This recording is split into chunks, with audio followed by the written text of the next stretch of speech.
सरपंच संतोष देशमुख हत्या प्रकरणातील प्रमुख 3 फरार आरोपींना अटक करण्यासाठी सीआयडी पोलिसांनी चक्रे फिरवली आहे। त्यानुसार गुरुवारी तिन्ही आरोपीचे फोटोसह परिपत्रक जारी करत आरोपींची माहिती देणाऱ्यांना योग्य ते बक्षीस दिले जाईल असं जाहीर करण्यात आलं आहे। त्यामुळे सरपंच हत्या प्रकरणात एसआयटी नेमण्यात आल्यानंतर सीआयडी पथकाकडून तपासाला वेग आल्याचे पाहायला मिळते।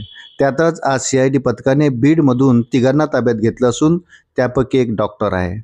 या हत्या प्रकरणातील फरार 3 आरोपींना पळून जाण्यास मदत केल्याचा आरोप ठेवत या तिघांना पोलिसांनी उचललं असून सध्या त्यांचा तपास सुरू आहे।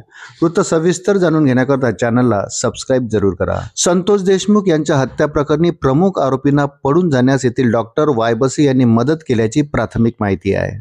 या प्रकरणी 3 जणांना पोलिसांनी ताब्यात घेतलं असून त्यापैकी एक डॉक्टर संभाजी वायबसे हे आहेत। सध्या त्यांची चौकशी सुरू आहे। संतोष देशमुख हत्या प्रकरणातील फरार आरोपींना पळून जाण्यामध्ये मदत केल्याचा संशय त्यांच्यावर आहे।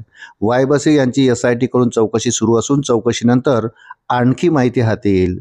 दरम्यान बीड हत्या प्रकरणात राजकीय व सामाजिक दबाव वाढल्यानंतर मुख्यमंत्री देवेंद्र फडणवीस यांनी ह्या तपासावर विशेष लक्ष देत फरार आरोपींना अटक करण्यासाठी पोलिसांना सूचना दिल्या आहेत।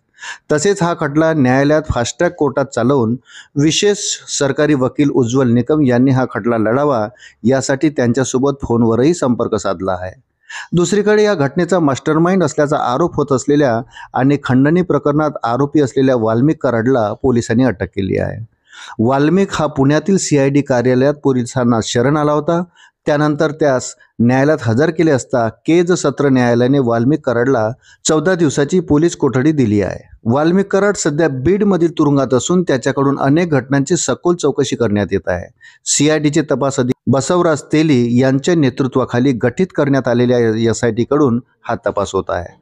दरम्यान संतोष देशमुख यांच्या कुटुंबियाला न्याय मिळवून देण्यासाठी जनता रस्त्यावर उतरत असून बीडमध्ये भव्य मोर्चा काढण्यात आला होता।